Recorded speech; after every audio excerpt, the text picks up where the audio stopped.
All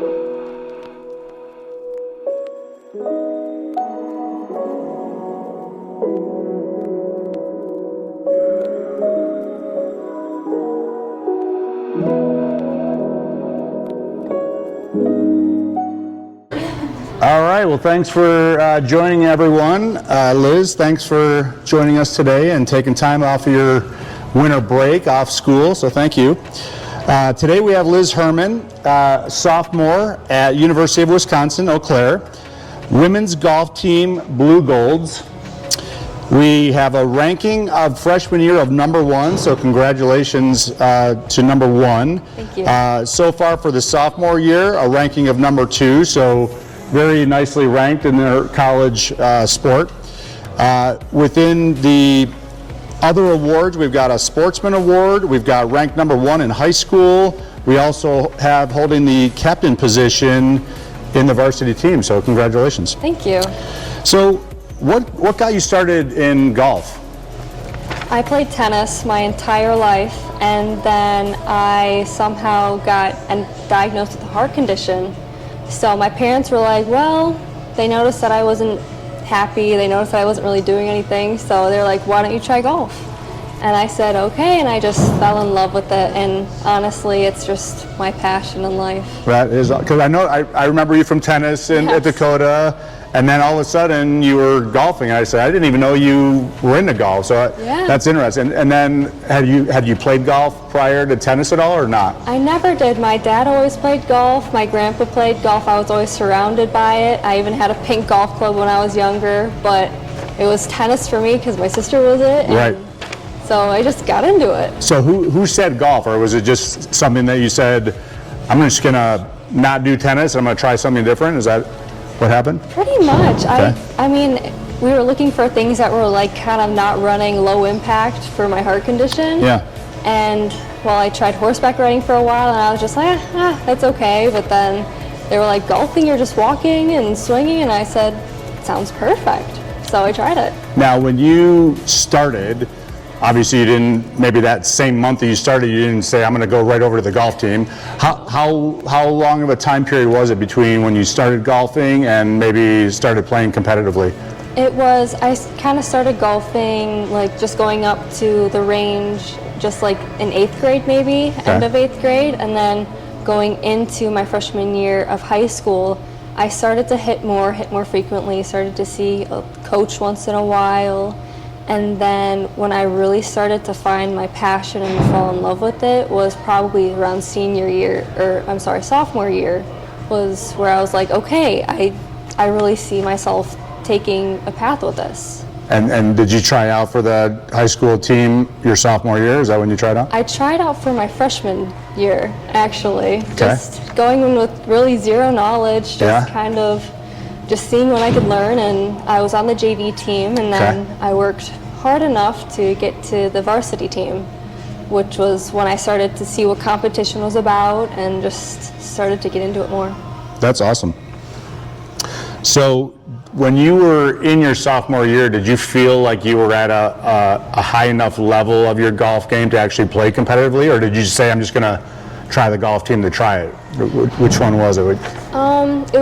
It was at first just trying it out, seeing if I liked it, and then it started to be just, I started to play more, started to do more things with it, started to see a coach more regularly, start swinging more, and so that's when I started to kind of get more into it, was that. That's awesome. What tweaks do you think you made early on in your swing? So maybe that freshman, sophomore year, did you start tweaking certain things in your golf game? Yes, I did. First foremost, I started with a grip change. That was important because that's how the club, it's what's connecting you to your club. For sure. So it was important, and then I really started to focus on my early extension. That was my biggest problem, and that's where my hips started to get ahead of my hands.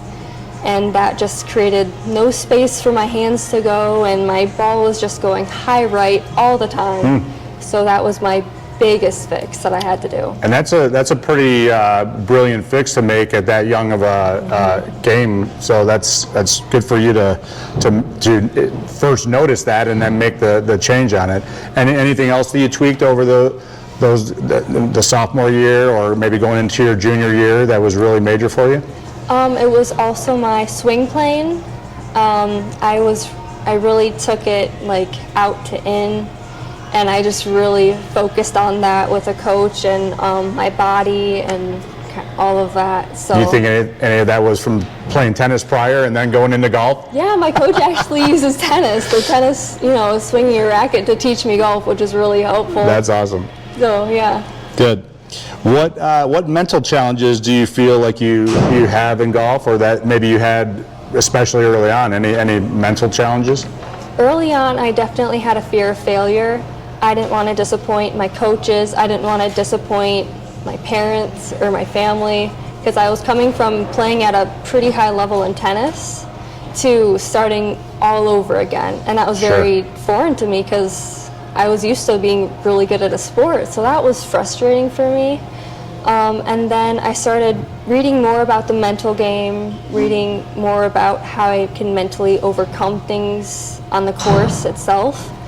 And I started to take it one thing at a time, one swing at a time, and that helped me. But of course, I still, sometimes, I get up on the first tee, I feel pressure, and that was my biggest mental challenge in high school, is I'd get up to the first tee and I'd top the first ball. So I really had to overcome that. Now, I'm going to ask you about the match play, and I'm sure you played some scrambles in your day. Yes. When you were first getting into the competitive side and that sophomore varsity year, was playing match play tougher on you as a young athlete versus obviously when you go out and do a scramble, you're playing with another person or a foursome or what have you, it's a little bit more fun and engaging, but that match play, that's you and your score. Do you feel like that was maybe extra pressure at a young age? It was extra pressure, but it was good pressure. Okay. I think that's really what took me from one level to the next level, was doing stuff in the summer, doing match play over the winter, and putting pressure on myself so that when I walked up to my high school team, I already felt that pressure and I already knew what that pressure was. Nice. And I wasn't nervous. You were ready to jump right in and play competitive. Exactly, because that's part of what I've been doing. So how important do you feel that more time swinging the club is for you, or was for you at that point? It's everything. It's truly everything. From after my sophomore year of golf, like the season, I started to go up to the range 6 days a week, as much as I can, and that's all I did. I'd get home from school, and I'd go immediately there and spend a couple hours, and I would chip at home, I would go in the backyard anytime that I could swing, even if I wasn't necessarily hitting a ball, just swinging a club. That really helped me. And that's pretty impressive, because you had that self-motivation to get out and go do that on your own in your backyard or go do a driving range. That's impressive. I don't think you get every high school player that's that self-motivated, so good for you on that. Thank you. So was there a time where you felt like you really ramped up your time swinging the club? Like what age would you say, I started going from 1 day a week to 6 days a week, like you said? Was that the sophomore year, or was that earlier? I would say it was sophomore into junior year Okay. is when I started to realize, okay, I have a passion. I want to play college golf. I was like, I'm ready to do this. I'm ready to take it up to the next level. And I just knew that if I wanted to get better, I needed to start practicing more. And so that's, again, impressive that you said at sophomore, I know I just want to play in college, so I'm going to just go do it in what I have to do. So very impressive there. And then you started doing the 6 days a week practice. When did you start playing competitively more? Was there an opportunity for you to play outside of high school, more competitively? There was, there's some like leagues in the summertime that I could play in, and I did that the summer before my junior year. I started playing in like tournaments like that, but over the winter there really wasn't like tournaments for like pressure situations that I could put myself into. So that's where I had to put that on myself. And correct me if I'm wrong, but back maybe when you were a sophomore, junior, was X Golf even around? Did you come to places like this? I came to places like this. I mostly went up to like the CJ Barrymore's Dome. Okay. I didn't come to places like this more often. Sure, because I know they've got leagues in some of the indoor places, and that's where TEEM Golf will have a lot of their indoor winter play is at an X Golf or similar indoor virtual place. But I thought maybe back then it wasn't quite as popular or even available at the time. It wasn't. So, you know, TEEM Golf's offering a lot more time swinging the club. Obviously, that's our mantra. And, you know, we're putting together nice scholarships for junior athletes. We're doing cash payouts for the adults. We've got golf club donations that we're doing, so we're trying to give back, and eventually we'll give back memberships for our league play. We're doing video review analysis. How important do you think something like TEEM Golf and all these attributes that we just discussed here would have been for you playing as a sophomore? That would have been incredible. Looking back to that time, that really would have helped, again, take you to the next level. And the scholarships, I mean, it's amazing going into college and being a young student. That's everything, and that's really helpful. Yeah, we see that as a big, like, kind of, like you had the idea that I want to go to college, I want to play college, but if you also have the goal of, hey, I'm going to go play with TEEM Golf and I want that #1 scholarship as well, that's something else to drive toward, and then it also gives you the year-round play and the more competitive play and the more frequent time swinging the club. So great to hear that you think that would have been advantageous. Do you feel like other high school players would jump on something like TEEM Golf as it relates to the camaraderie of the two-person scramble? What are your thoughts on the 2 versus 2 versus just match play that you did in high school? That would be great. I mean, as like you said, the more time you swing the club, that would be amazing. And scrambles are such a fun way to get into golf and kind of just start to get going. It's serious, but it's just so fun, and the game's got to be fun for you to just keep doing it. For sure. So that would be great. I know that would have been so helpful for me. Well, maybe a little less pressure on some of the newer athletes too, and that's like you seem to jump right in, but maybe that's not everyone's style, is to jump right in and have that confidence. So we really feel like some of the two-person scrambles might be good for someone who's just starting off to get a little competitive play, but they're not under so much pressure to perform. So yeah, because when you're young, you're just trying to get into it, trying to feel for it. So like having it not be so serious and having that fun aspect to it would be so amazing. Oh, good. Glad to hear. Would you do anything different as a junior golfer if you could go back and give yourself advice, looking back right now, give yourself advice as a freshman or sophomore? What kind of advice would you give yourself?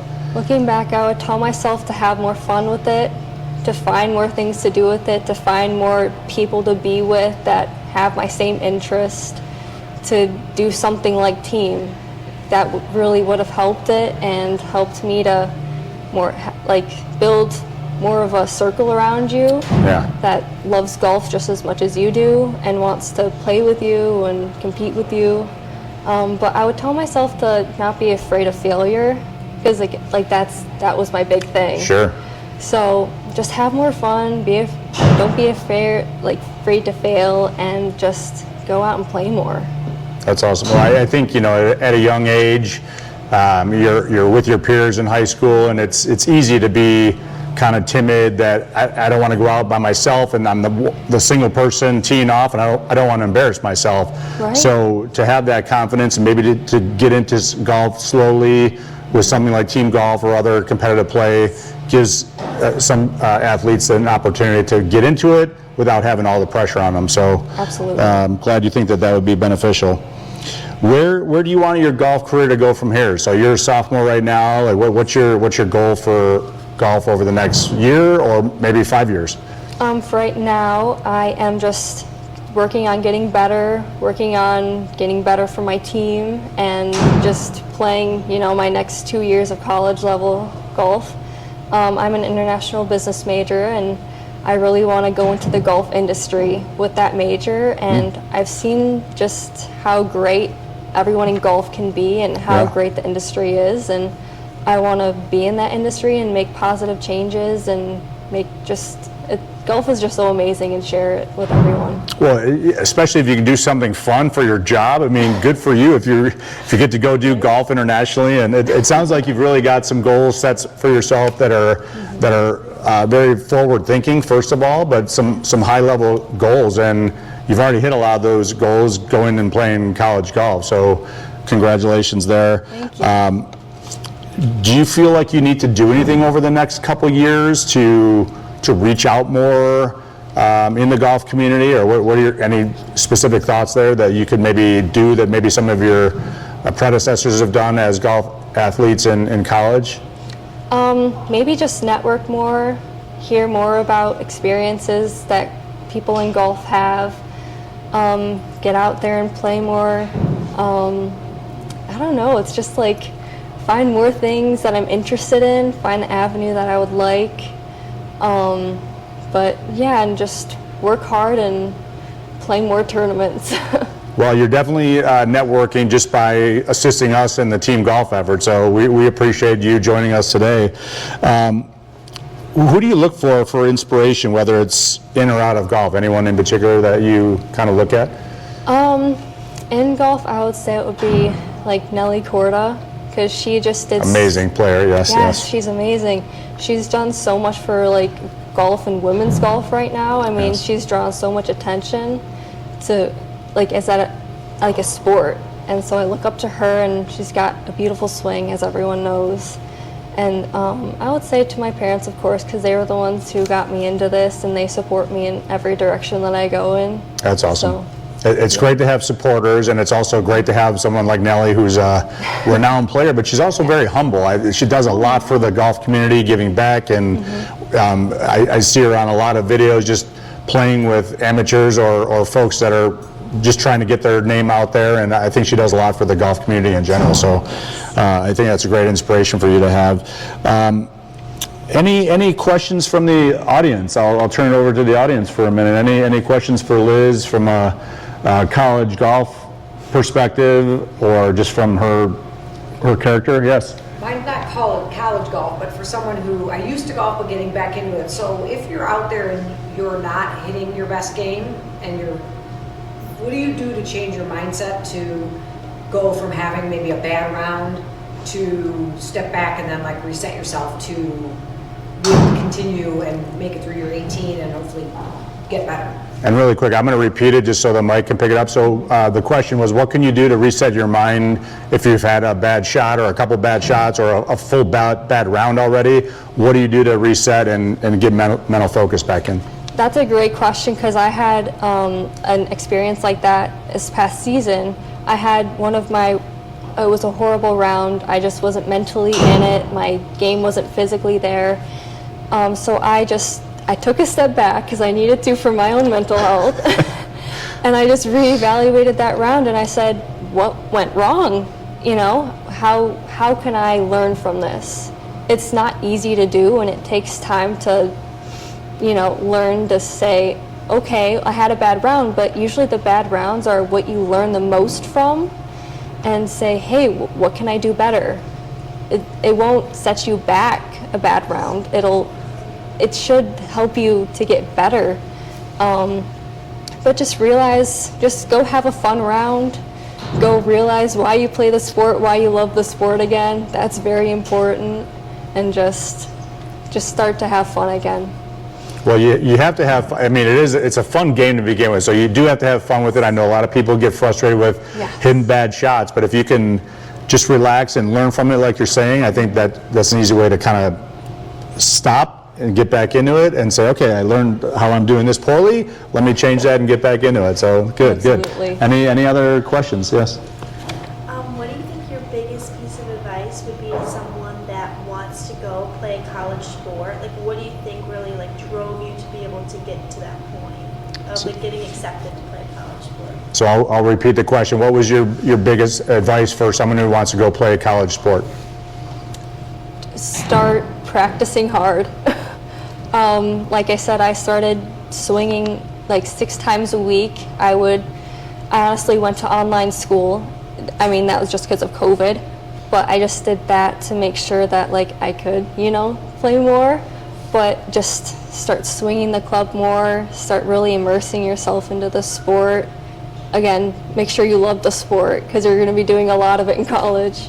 Yeah, so someone like volleyball or basketball, they could just go and hit on their own and practice their maneuver or their shot or what have you. It sounds like you did a lot of that on your own, which is great. I did. I will say that's also what TEEM Golf is trying to accommodate, right? More time for golf athletes to swing the club. So great question in general, because I think it's a good answer for any athlete, just to have that self-motivation to get out there and do a little bit more yourself. It doesn't have to be a team practice every time. It doesn't. You did a lot of that, it sounds like, so very impressive there. Yes. Any other questions, Ava? Is it hard to like manage your time with golf and like your major and like doing all your like schoolwork while like also playing college sports? So just a question on managing time as it relates to being a college athlete.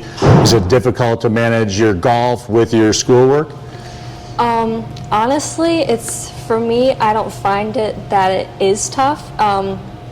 My coaches make sure that we have a study hall time once a week, and a lot of coaches will make sure that you're on top of your stuff, and they'll have check-ins with you and say, hey, how are your grades? How are you doing? How are you doing mentally? And they'll check in with you and make sure that you're good. But it's not that once you find a balance and you find a set schedule, it really just becomes second nature. And it's great because a lot of college students will say, man, I don't know what to do in college, you know, and they don't know what to fill their time with. But as an athlete, you're like, hey, I get to go to practice with my teammates, and I get to go do this, and you get to really learn a lot about your teammates, and it really is manageable. I'm sure your freshman year kind of flew by too. Between the schoolwork and all the golf and workouts and practices, you probably were thinking blink of an eye and it was over with. Yes, I can't even believe that I'm already into the next semester soon, so it really flies by. Yeah, that's exciting for you. Any other questions at all? All right, awesome. Any closing thoughts for you, Liz, before we get into a little bit of technique of swing?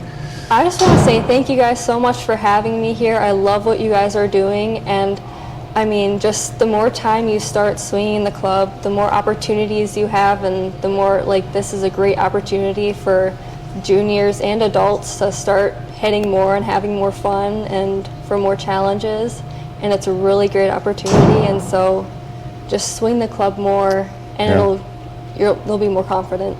Thank you. Thank you. Well, thanks for joining, and Liz, appreciate you setting the time aside here. Please do join us on Facebook for any future TEEM Golf events, and join us and sign up now on our website for our spring league.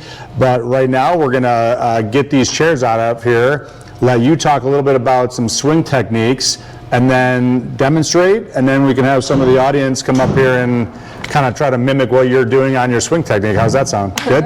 All right, awesome.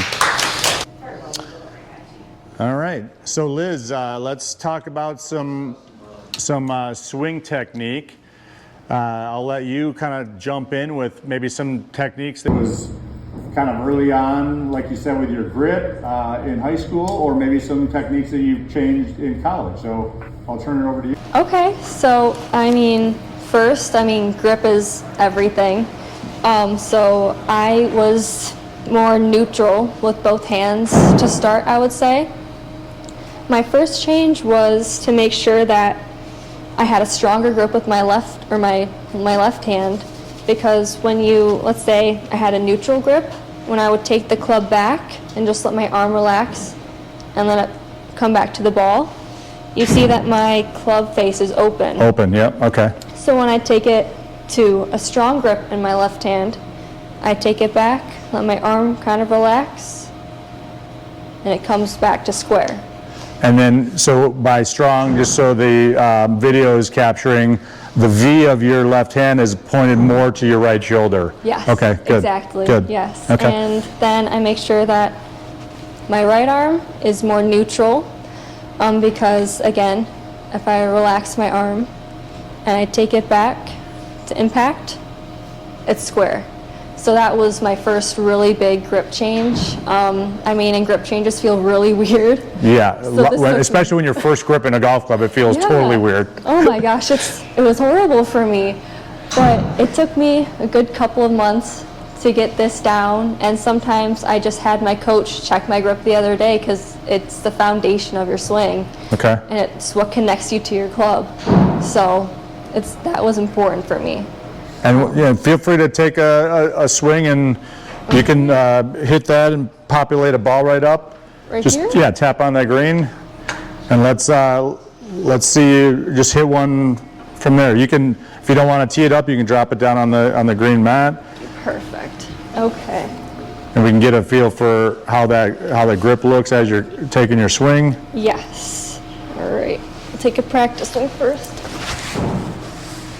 All right, I have not warmed up. Yeah, it's understandable.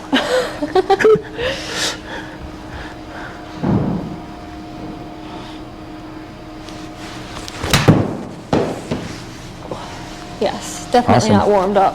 That's all right, but nice and But- straight, and your grip looked nice and smooth there.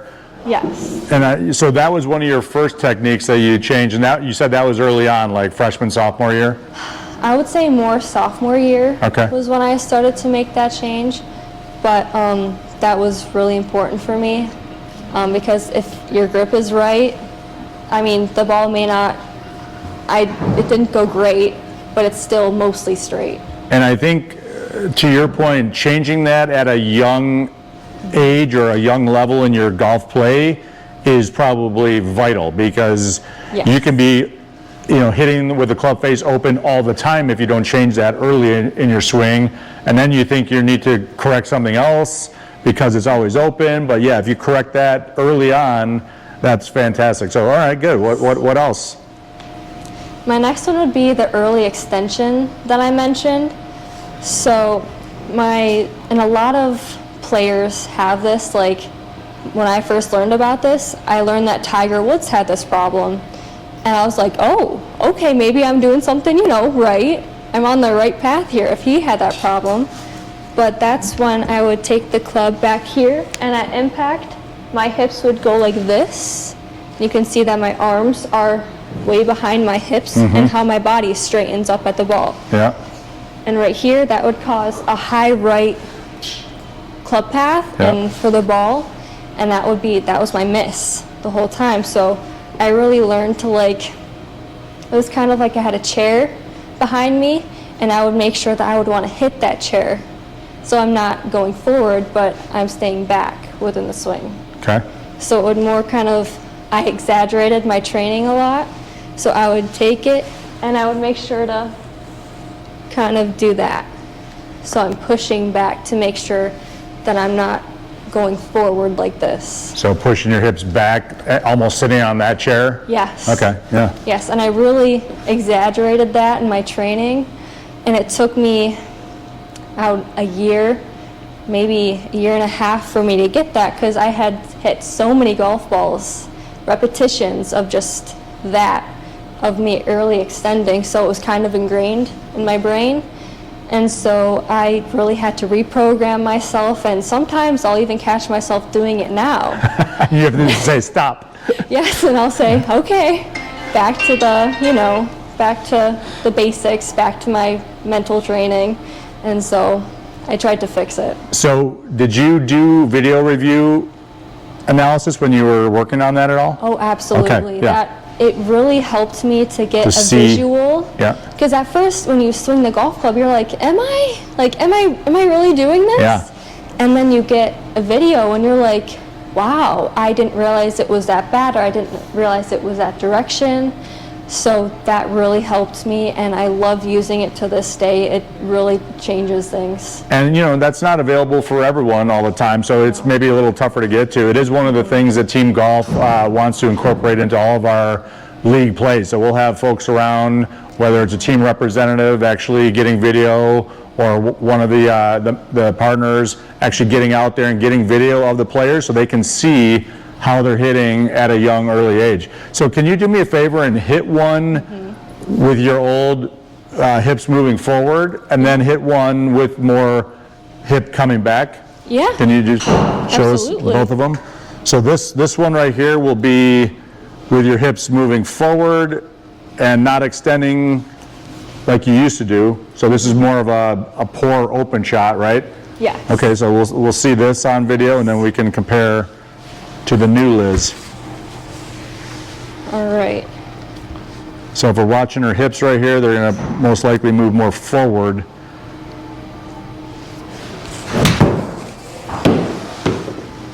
Yeah, still a good shot, but that did come a little, and you probably have gotten good at correcting that already. So let's hit another shot with really emphasizing on showing how you pull that left hip back more and extending early. All right.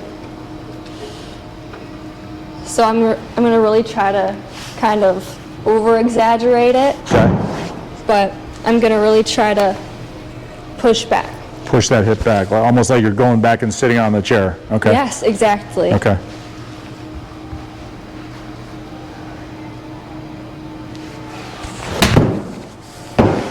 And I exaggerated it. You exaggerate, but you But can it see went to the the draw left. difference. Yeah, like you had a major left shot versus the right shot in the last one. So, okay, Yes, great. And that's what I kind of focused on at first when I was started to do that motion of sitting back was, it's going right, so try to make it go left. And that's when I saw it, when I caught it in the video, I was like, hey, I'm trying to overcorrect myself now. So, Well, and you see the pros do that very nicely. They really get that left hip pulled back, almost like they're going back and sitting on a chair, but they do that very nicely. So Yes. good for you to catch that earlier. All right, so what else? What else have you tweaked in your swing technique?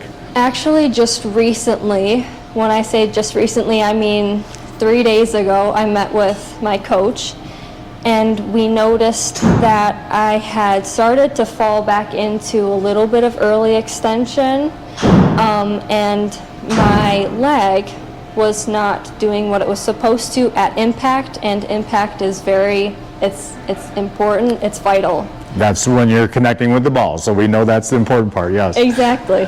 So this is more, I guess, technical, but I want to make sure that on my backswing, my ankle is rolling in and my knee is coming in. So like that. Okay, yep. And then when I'm coming through the ball, up here, I'm trying to make sure that my right one is rolling in and my knee is coming in, and that's really where I'm really focusing on, and making sure that, and then making sure that my hips are all in sync with my ankles, my knees, and my body.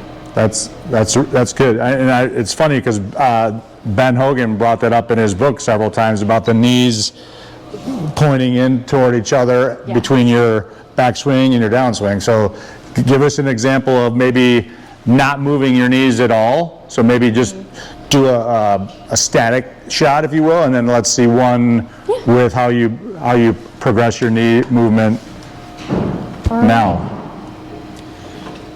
So this will be a like static shot, like not great knees, not good lower body movement on this one. Yes.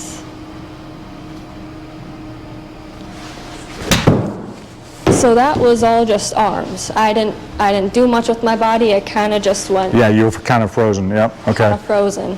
So now let's see one with good knee movement, and this is something that you've tweaked just in the last few days, even. Just in the last few days. So it's something that I'm still, making sure that I'm getting the feet. I didn't know you were still practicing so hard during winter break. That's awesome. Oh yeah, I was. After this, I'll be going and swinging again. All right, great. Okay. Yes. So this one, if we're looking at her lower body, we'll see better movement between the left knee and the right knee, kind of exchanging. Yes, it'll kind of look like that. Okay.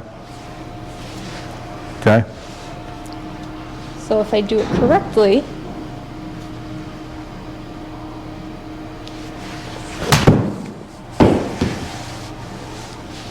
Great shot and great fluid movement of the body there. You just saw a nice kind of flow in your swing. Yes, and I mean, I do have a tendency to draw my ball, and that's just kind of with my clubs as well. And that's a good natural habit to have. Everyone likes a good draw, so yeah. Yeah. And anything else that you're working on, or something that you maybe have thought about that you want to tweak over the next year or so? Have you tweaked like practicing fades versus draws, or what are your thoughts there?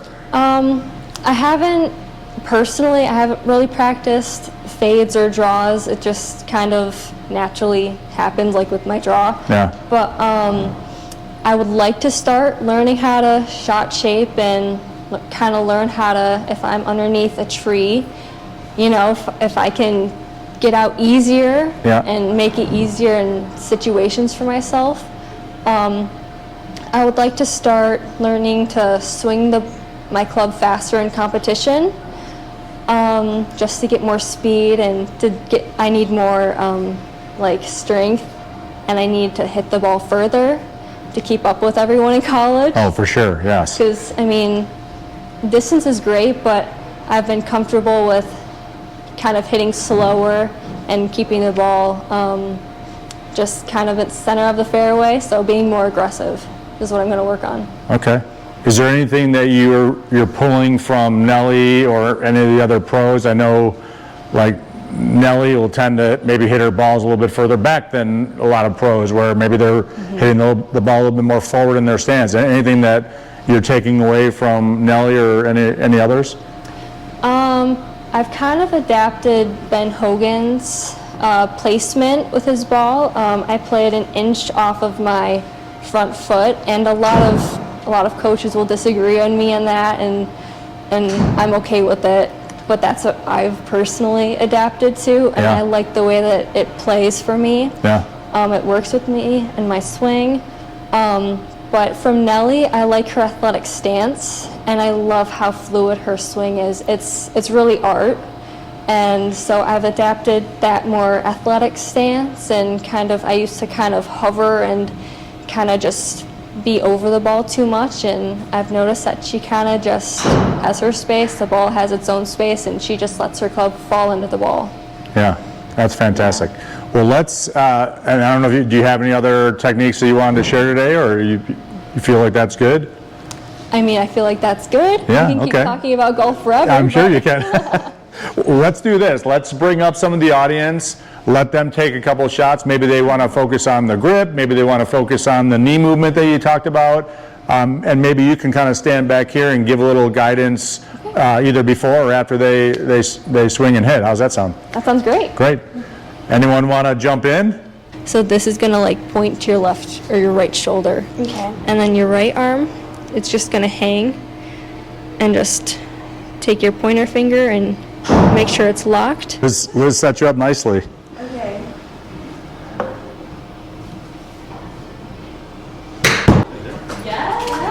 Good job, good job. There you go. Yeah, That was great. Yeah, of course. Normally I go like this, but I'm not really. Like this. Kind of like.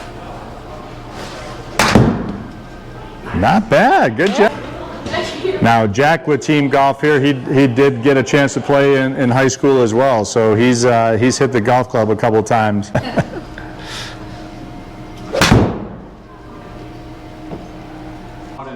Signing up for the spring league, that's the goal.